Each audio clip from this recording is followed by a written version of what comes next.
I work nights unpacking other people's histories.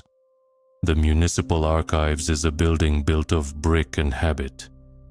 They turn the heat down at midnight, the lights roam in sleepy circuits, and the smell of old paper becomes your companion.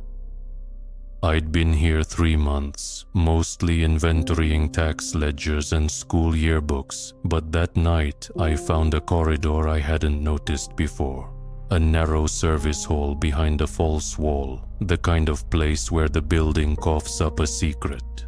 There was a small wooden crate pushed against the back wall. No accession number, no donor card. On the lid, someone had burned a name, my name.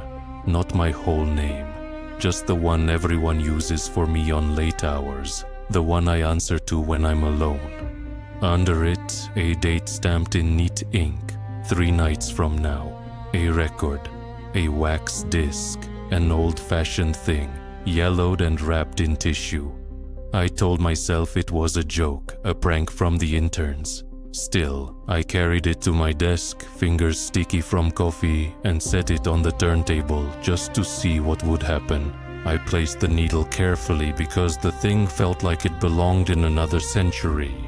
When the arm settled, the disc produced a sound that wasn't music so much as unwrapping. A thin paper sigh, and then a voice clearing its throat across time. It didn't introduce itself with theatrics. It simply said one sentence. Listen and remember differently. The voice was mine, not like my voice recorded on a phone, but a stranger made mine, with the same odd cadence I use when I tell stories half asleep. The record described a detail, the way my mother used to fold the corner of envelopes. I laughed, a short nervous sound. My mother died 10 years ago. No one alive here had handed me envelopes in years. The detail was private, the kind that sits in the ribs of you. The record said it gently, as if rehearsing something. When it finished playing, the tissue wrapper had new impressions, like someone had leaned against it during playback. I placed the needle carefully because the thing felt like it belonged in another century. When the arm settled, the disc produced a sound that wasn't music so much as unwrapping.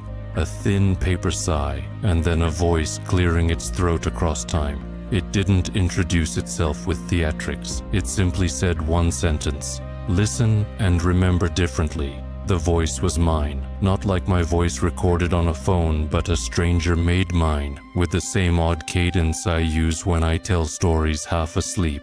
The record described a detail, the way my mother used to fold the corner of envelopes. I laughed. A short nervous sound. My mother died 10 years ago. No one alive here had handed me envelopes in years. The detail was private, the kind that sits in the ribs of you. The record said it gently, as if rehearsing something. When it finished playing, the tissue wrapper had new impressions, like someone had leaned against it during playback. Curiosity made me reckless. I replayed the disc. The next track was longer, a low human cadence mapping out a scene from my childhood I hadn't thought about in years. The squeak of the attic ladder at my grandparents' house, the way the plaster smelled in summer. It recited conversations that bent truth into something close but off. An argument I remembered my father having that the record placed on a different summer. When I walked home that evening, I found the attic ladder my neighbor had thrown out in a yard sale, and when I touched the wood, my memory slid. That argument's date changed in my head without permission. If memory is a string, something behind the needle was retuning it. I started testing the record, like a scientist trying to find leakage. Little checks. A cracked mug in my kitchen that I swore had a blue chip on the rim, gone the next morning, replaced by a plain rim. A song lyric I remembered differently, turned back to the version the record insisted on. Each time I noted the discrepancy and felt a small nausea, the world rearranging itself like a room after someone moved the furniture. More unnerving, my friends began to tell me stories about things they had done that I hadn't been present for. Going to a movie together they insisted we'd seen as a group a few weeks ago, though I had no memory of it. When I pressed, their faces warmed with certainty. "You came," they said. The record pulled at the threads of what had been. It was slow, precise, and when it tugged, memory obediently followed. Then the record said a name I hadn't heard since I was 19. Lena Halvorson.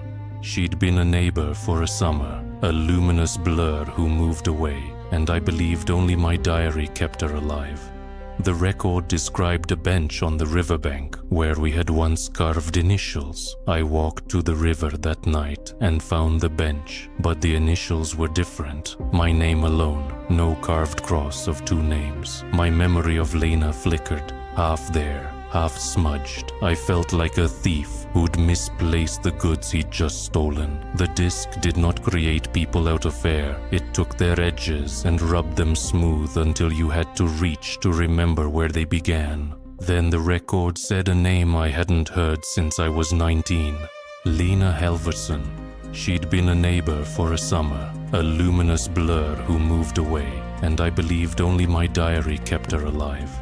The record described a bench on the riverbank where we had once carved initials. I walked to the river that night and found the bench, but the initials were different. My name alone, no carved cross of two names. My memory of Lena flickered, half there, half smudged. I felt like a thief who'd misplaced the goods he'd just stolen. The disc did not create people out of air. It took their edges and rubbed them smooth until you had to reach to remember where they began.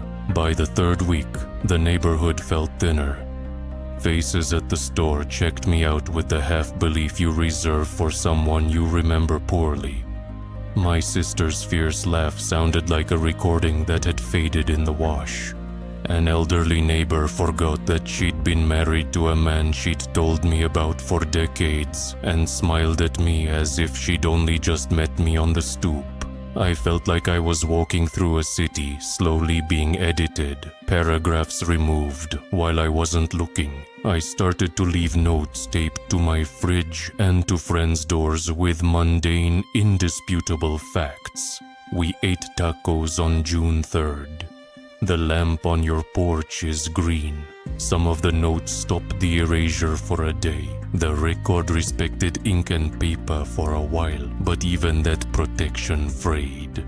The date burned on the crate came closer. I tried to be pragmatic. Council, copies, public records. I took the disc to the lab and had professionals analyze it. They found grooves too fine to be explained by any known etching method. The waveform, when magnified, suggested a pattern that repeated itself as a phrase you could hum under your breath and forget you were humming. I kept replaying the record like a man tracing steps in puddles. On the night before the marked date, I recorded myself reading everything I loved into a microphone. Names, places, the scent of lemon cleaner my mother used on Sundays. I placed the file beside the disc like an offering. Maybe if I drowned its voice with my own, it would lose grip.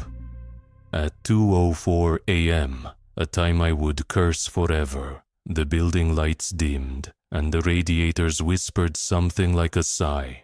Outside a train passed, but its sound bent, and the track's distant rhythm matched the record's undercurrent. I felt the room tilt. On the morning the crate's date came, I carried the record to the roof under a thin gray sky. I thought if sound has weight, maybe height would let it fall away.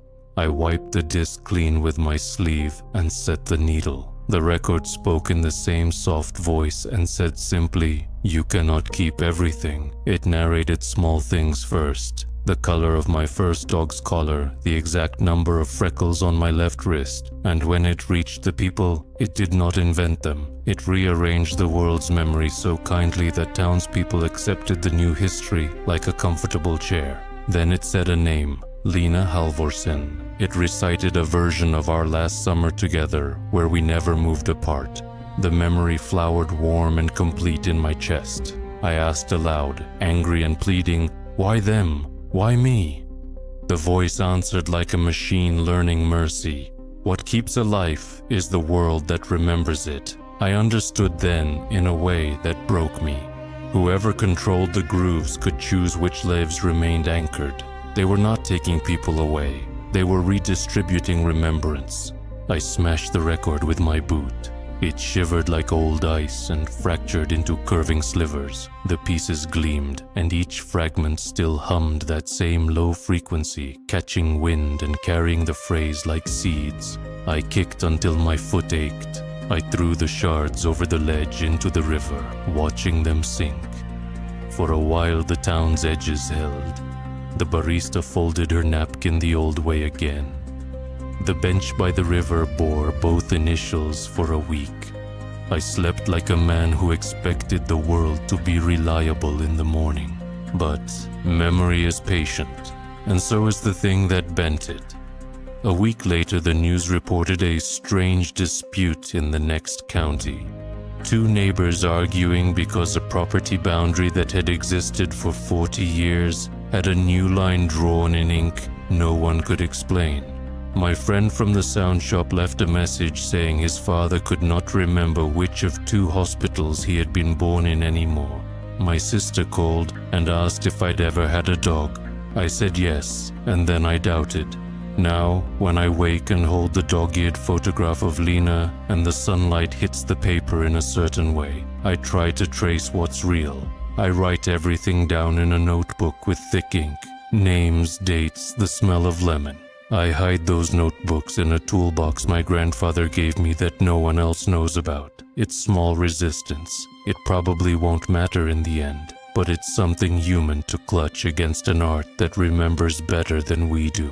If you ever find an unlabeled crate in a place where dust sleeps, don't be curious. Curiosity is what lets a needle find the groove. And if a voice asks you to listen and remember differently, cover your ears. Remember for yourself.